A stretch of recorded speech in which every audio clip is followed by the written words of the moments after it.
মিশরের তপ্ত মরুভূমির রুক্ষ প্রান্তর ভ্যালি অফ দ্য কিংস, মাথার ওপর গনগনে সূর্য আর চারদিকে অনন্ত বালুকারাশি। ৩,০০০ বছর ধরে এই ধুলো আর বালুর নিচে সম্পূর্ণ অক্ষত অবস্থায় ঘুমিয়েছিল এক অজানা ইতিহাস, এক ভুলে যাওয়া ফারাও। সালটা ১৯২২। প্রত্নতত্ত্ববিদ হাওয়ার্ড কার্টার এবং তার অর্থলগ্নিদাতা লর্ড জর্জ কার্নারভনের সামনে উন্মোচিত হল এমন এক পাথুরে দরজা, যা শতাব্দীর পর শতাব্দী ধরে ছিল মানুষের ধরা ছোঁয়ার একেবারেই বাইরে। খননকারী শ্রমিকদের শাবলের ঠকাঠক শব্দ থেমে গিয়ে সেখানে তখন এক পিনপতন নীরবতা। একটি অন্ধকার সুড়ঙ্গ, চারদিকে জমাট বাঁধা ধুলো আর প্রাচীন রহস্যের এক স্যাঁতসেঁতে গন্ধ। কার্টারের হাতে লণ্ঠনের টিমটিমে আলো যখন সেই অন্ধকার প্রকোষ্ঠের ভেতরে গিয়ে পড়ল, তার চোখ ধাঁধিয়ে গেল। অন্ধকারের বুক চিরে ঠিকরে বেরোচ্ছে নিরেট সোনার আভা। রথ, সিংহাসন, পশুর মূর্তি সবই সোনায় মোড়ানো। মনে হচ্ছিল যেন কোনো এক হারানো স্বর্গের গুপ্তধনের দরজা খুলে গেছে। কিন্তু কে জানত এই ঝলমলে সোনার আড়ালে লুকিয়ে আছে এমন এক অন্ধকার অধ্যায়, যা বিজ্ঞান, ইতিহাস আর অতিপ্রাকৃত আতঙ্কের মাঝে এক ভয়ঙ্কর দ্বন্দ্বের সৃষ্টি করবে। এই সমাধি ছিল বালক রাজা তুতেনখামেনের। কিন্তু এই যুগান্তকারী আবিষ্কারের আনন্দ খুব দ্রুতই এক অদ্ভুত হাড়হিম করা আতঙ্কে পরিণত হতে শুরু করল। প্রাচীন মিশরের ফারাওদের সমাধি বলতে আমাদের চোখের সামনে ভেসে ওঠে মেঘ ছোঁয়া বিশাল পিরামিড বা জাঁকজমকপূর্ণ দীর্ঘ সুড়ঙ্গ, যার দেয়ালে আঁকা থাকে দেবতাদের গল্প। মিশরীয়রা বিশ্বাস করত মৃত্যুর পর ফারাওরা সরাসরি দেবতাদের সাথে মিলিত হন এবং পরজগতে রাজত্ব করেন। তাই তাদের শেষ যাত্রার প্রস্তুতি হতো অত্যন্ত নিখুঁত এবং রাজকীয়। কিন্তু তুতেনখামেনের ক্ষেত্রে এই চিরচেনা নিয়মের কিছুই মানা হয়নি। হাওয়ার্ড কার্টার যখন সমাধির মূল কক্ষে প্রবেশ করলেন, তিনি অবাক হয়ে দেখলেন এটি কোনো বিশাল রাজকীয় সমাধি নয়, বরং মনে হচ্ছিল যেন একটি ছোট চাপা স্যাঁতসেঁতে গুদামঘর। ভ্যালি অফ দ্য কিংসের যে নির্দিষ্ট অংশে রাজাদের কবর দেওয়া হতো, সেখান থেকে বেশ দূরে প্রায় অবহেলিত একটি স্থানে তাকে সমাহিত করা হয়েছিল। চারপাশের সবকিছুই প্রমাণ দিচ্ছিল এক অদ্ভুত তাড়াহুড়োর। মহামূল্যবান সোনার তৈরি জিনিসের কোনো অভাব ছিল না ঠিকই, কিন্তু সেগুলো গোছানো ছিল অত্যন্ত এলোমেলোভাবে, যেন সময়ের খুব অভাব ছিল, যেন খুব দ্রুত এই বালক রাজাকে মাটির নিচে লুকিয়ে ফেলার এক মরিয়া চেষ্টা করা হয়েছিল। সমাধির কেন্দ্রে থাকা কফিনগুলো এই রহস্যকে আরও ঘনীভূত করে তুলল। ফরাও তুতেনখামেনকে একটি নয়, পরপর ৩টি কফিনের ভেতর রাখা হয়েছিল, ঠিক যেন একটির ভেতর আরেকটি বাক্স। বাইরের দুটি কফিন চকচকে সোনার পাতায় মোড়ানো হলেও মাঝের কফিনটি ছিল একদম আলাদা। এর মুখের গড়ন, এর শৈল্পিক কারুকাজ তুতেনখামেনের বিখ্যাত সেই স্বর্ণালী ডেথ মাস্কের সাথে বিন্দুমাত্র মিলত না। এমনকি বাকি দুটি কফিনের নকশার সাথেও এর কোনো সামঞ্জস্য ছিল না। ইতিহাসবিদরা অনেক পরে প্রাচীন লিপি ঘেঁটে আবিষ্কার করেন এই মাঝের কফিনটি আসলে তুতেনখামেনের জন্য তৈরিই হয়নি। এটি ছিল নেফেরওয়াতের নামের এক রহস্যময়ী নারী শাসকের, যিনি তুতেনখামেনের পিতা আখেনাতেনের পর খুব অল্প সময়ের জন্য ক্ষমতায় এসেছিলেন, কিন্তু ইতিহাসের পাতা থেকে হারিয়ে গিয়েছিলেন। শুধু তাই নয়, কফিনটিকে বাইরের পাথরের তৈরি বিশাল সার্কোফেগাসের ভেতর ঢোকানোর জন্য এর নিচের অংশ নির্মমভাবে কেটে বাদ দেওয়া হয়েছিল। সমাধির মেঝেতে পড়ে থাকা কাঠের টুকরো, কাটা আঙুলের মতো অংশগুলো যেন চিৎকার করে বলছিল সেই আন্ডারটেকারদের তাড়াহুড়োর কথা, যারা ফারাওয়ের পবিত্র কফিনকে সম্মান দেখানোর চেয়ে কোনো মতে কাজ শেষ করে সমাধি বন্ধ করতে বেশি আগ্রহী ছিল। সবচেয়ে বড় ধাক্কাটা এলো যখন গবেষকরা মমির আবরণ খুলতে শুরু করলেন। প্রাচীন মিশরীয়রা মমি তৈরির শিল্পে ছিল অপ্রতিদ্বন্দ্বী। তারা বিশ্বাস করত শরীর অবিকৃতভাবে সংরক্ষিত থাকলেই কেবল আত্মা পরকালে শান্তিতে থাকতে পারবে। বিশেষ করে মানুষের হৃৎপিণ্ড, যাকে তারা আত্মার, চিন্তার ও আবেগের মূল কেন্দ্র মনে করত, তা অত্যন্ত যত্নের সাথে শরীরের ভেতর রেখে দেওয়া হতো। কিন্তু তুতেনখামেনের মমিতে হৃৎপিণ্ড বলতে কিছুই ছিল না। তার বদলে বুকের সেই ফাঁকা জায়গায় গুজে দেওয়া হয়েছিল গুবরে পোকার আকৃতির একটি পাথরের তাবিজ, যা মিশরীয় ধর্মে ছিল পুনর্জন্মের প্রতীক। মমির অবস্থাও ছিল ভয়াবহ এবং নিম্নমানের। বুক থেকে নাভি পর্যন্ত একটি বিশাল এবড়ো খেবড়ো কাটা দাগ, যা অন্য কোনো ফারাওয়ের মমিতে আজ পর্যন্ত দেখা যায়নি। মনে হচ্ছিল মমি তৈরির দায়িত্বে থাকা পুরোহিতরা যেন কোনো ধর্মীয় নিয়মকানুন বা পবিত্রতা বজায় রাখার সুযোগই পাননি। মমির ওপর যখন আধুনিক ফরেন্সিক বিজ্ঞানীরা গবেষণা শুরু করলেন, তখন আরও এক শিউরে ওঠা তথ্য সামনে এলো। ইজিপ্টোলজিস্ট ক্রিস নাউনটনের দল যখন ভার্চুয়াল অটোপসি করলেন, তারা দেখলেন মমিটি কফিনের ভেতর পুড়ে কয়লা হয়ে গিয়েছিল, কিন্তু বাইরে থেকে কেউ আগুন দেয়নি।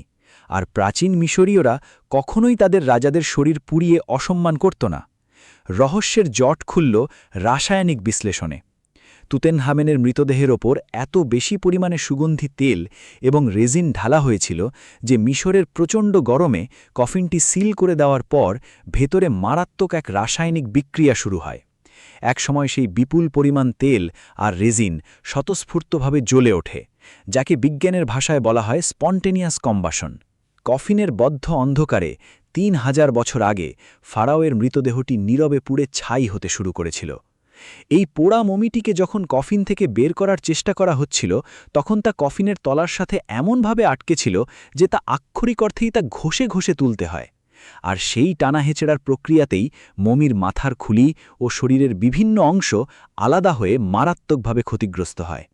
কে ছিলেন এই তুতেনখামেন, যার শেষ বিদায় এমন অবহেলা, অদ্ভুত রাসায়নিক দুর্ঘটনা আর রহস্যে ঘেরা?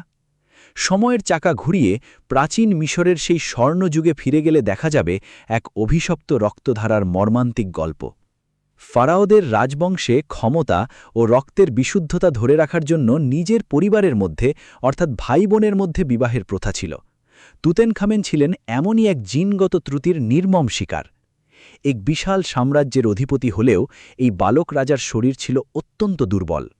জন্ম থেকেই তার বাম পায়ে ছিল মারাত্মক বিকৃতি, যাকে চিকিৎসা বিজ্ঞানের ভাষায় ক্লাব ফুট বলা হয়। তিনি কখনোই স্বাভাবিক মানুষের মতো সোজা হয়ে হাঁটতে পারতেন না।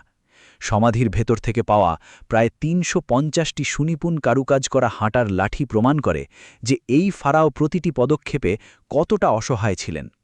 তার রোগ প্রতিরোধ ক্ষমতা ছিল শূন্যের কোটায়, শরীর ছিল হাড্ডিসার। এমনকি আধুনিক ডিএনএ পরীক্ষায় তার মমির রক্তে ম্যালেরিয়ার মতো ভয়ঙ্কর পরজীবীর উপস্থিতিও পাওয়া গেছে। কিন্তু এই শারীরিক অক্ষমতা, এই জীর্ণ শরীর তুতেনখামেনকে মানসিকভাবে দমিয়ে রাখতে পারেনি। সোনার সিংহাসনে বসে থাকা রুগ্ন এই রাজা হয়তো স্বপ্ন দেখতেন একজন বীর যোদ্ধা হওয়ার। প্রাচীন মিশরের খোলা প্রান্তর, বাতাসের শোঁ শব্দ আর ঘোড়ার খুরের আওয়াজ তাকে তীব্রভাবে টানত। তিনি প্রায়শই তার বিশেষ রথে চড়ে ঘুরে বেড়াতেন, আর এই রথ চালানোর শখই হয়তো তার জীবনের সবচেয়ে বড় কাল হয়ে দাঁড়িয়েছিল। গবেষকদের ধারণা, মরুভূমির তপ্ত বালুর ওপর দিয়ে দ্রুত গতিতে রথ ছুটিয়ে যাওয়ার সময় কোনো এক ভয়ঙ্কর মুহূর্তে তিনি নিয়ন্ত্রণ হারিয়ে ফেলেন।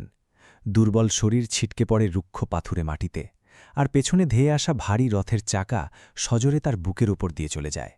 মুহূর্তের মধ্যে তার পা ভেঙে যায়, বুকের পাঁজর চূর্ণবিচূর্ণ হয়ে হৃৎপিণ্ড ছিন্ন ভিন্ন হয়ে যায়। বিশাল সাম্রাজ্যের রাজা এক নিমিষে মৃত্যুর কোলে ঢলে পড়েন। এই আকস্মিক মৃত্যুতে পুরো রাজপ্রাসাদে নেমে আসে চরম বিশৃঙ্খলা। বালক রাজার জন্য কোনো বিশাল রাজকীয় সমাধি আগে থেকে প্রস্তুত ছিল না। মিশরের প্রখর রোদে মৃতদেহ দ্রুত পৌঁছতে শুরু করে। পুরোহিতদের কাছে সময় ছিল খুব কম, তাই তুতেনখামেনকে তড়িঘড়ি করে মামি করার জন্য পাঠানো হয়। ছিন্ন ভিন্ন হৃৎপিণ্ডটি আর রক্ষা করা সম্ভব হয়নি, তাই সেটি বাদ দিয়ে দেওয়া হয়। হাতের কাছে থাকা অন্য কারো কফিন, অন্য কারো জন্য তৈরি করা ছোট একটি সমাধি, যা কিছু পাওয়া গিয়েছিল তা দিয়েই কোনোমতে শেষ করা হয় ফ্যারাওয়ের শেষকৃত্য। ৩,০০০ বছরের জন্য নিশ্ছিদ্র অন্ধকার নেমে আসে তুতেনখামেনের উপর। কিন্তু ১৯২২ সালে হাওয়ার্ড কার্টারের সেই লণ্ঠনের আলো যখন আবার সেই অন্ধকার দূর করল, তখন যেন ইতিহাসের পাতা থেকে এক অদৃশ্য ভয়ঙ্কর অভিশাপ জেগে উঠিল। সমাধি খোলার কিছুদিন পরেই কায়রোর এক হোটেলে লর্ড কার্নারভন একটি মশার কামড়ে এবং পরবর্তীতে তা থেকে ইনফেকশন ও নিউমোনিয়ায় আক্রান্ত হয়ে মারা যান। কথিত আছে তিনি যেদিন মারা যান সেদিন পুরো কায়রো শহরের আলো হঠাৎ করে নিভে গিয়েছিল এবং ইংল্যান্ডে তার পোষা কুকুরটি ডুকরে কেঁদে উঠে মৃত্যুর কোলে ঢলে পড়েছিল। শুধু তিনি নন, এই সমাধি আবিষ্কারের সাথে যুক্ত থাকা একের পর এক ব্যক্তি রহস্যজনকভাবে মৃত্যুর কোলে ঢলে পড়তে শুরু করেন। প্রত্নতত্ত্ববিদ Arthur Mace, radiologist sir Archibald Douglas Reid, কার্নারভনের আত্মীয় অর্ডি হার্ডবার্ট থেকে শুরু করে মিশরের রাজপরিবারের সদস্য প্রিন্স আলী কামেল ফাহমি, মৃত্যুর তালিকা দীর্ঘ হতে থাকে। খুব অল্প সময়ের মধ্যে ১৩ জন মানুষের মৃত্যু ঘটে। সংবাদপত্রের পাতায় পাতায় বড় বড় অক্ষরে লেখা হতে থাকে ফ্যারাওয়ের অভিশাপের কথা। মানুষের মনে এক আদিম আতঙ্ক বাসা বাঁধে, যেন ফ্যারাওয়ের শান্তির ঘুম ভাঙানোর চরম মূল্য চোকাচ্ছে আধুনিক বিশ্ব। সারা বিশ্ব যখন এই অভিশাপের ভয়ে কাঁপছে, তখন যৌক্তিক চিন্তাবিদ ও বিজ্ঞানীরা খুঁজতে শুরু করেন এর পেছনের আসল সত্য। প্রাচীন মিশরীয় ধর্মে আসলে এমন কোনো অভিশাপের ধারণাই ছিল না। এই মৃত্যুগুলোর পেছনে লুকিয়েছিল কিছু চরম কাকতালীয় ঘটনা, যে বিজ্ঞানীরা মারা গিয়েছিলেন তাদের গড় বয়স ছিল প্রায় ৭৪ বছর এবং তারা আগে থেকেই নানা জটিল রোগে আক্রান্ত ছিলেন। লর্ড কার্নারভান আগে থেকেই ফুসফুসের রোগে ভুগছিলেন। আর সবচেয়ে বড় প্রমাণ হল, যাকে এই অভিশাপের প্রথম শিকার হওয়ার কথা ছিল, সেই হাওয়ার্ড কার্টার স্বয়ং ৬৪ বছর বয়স পর্যন্ত সম্পূর্ণ সুস্থভাবে বেঁচেছিলেন। ফ্যারাওয়ের অভিশাপ যদি সত্যিই থাকত, তবে সবার আগে তো তার ওপরই নেমে আসার কথা। তবুও তুতেনখামেনের গল্পটা এমন এক অদ্ভুত সুতোয় গাঁথা, যেখানে বিজ্ঞান, ইতিহাস আর অলৌকিকতা এক বিন্দুতে এসে মিলে যায়। এক অসুস্থ বালক রাজা, যার জীবন কেটেছে শারীরিক কষ্টে, মৃত্যু হয়েছে মর্মান্তিক দুর্ঘটনায়, আর ১০০০ বছর পর যার সমাধি হয়ে উঠেছে বিশ্বের সবচেয়ে বড় রহস্য। আজও তুতেনখামেনের সেই শান্ত স্বর্ণালী ডেথ মাস্কের দিকে তাকালে মনে হয়, এর পেছনে লুকিয়ে থাকা সেই অসহায় বালকটি যেন ইতিহাসের পাতা থেকে আজও আমাদের দিকে তাকিয়ে তার না বলা জীবনের গল্প শোনাতে চাইছে।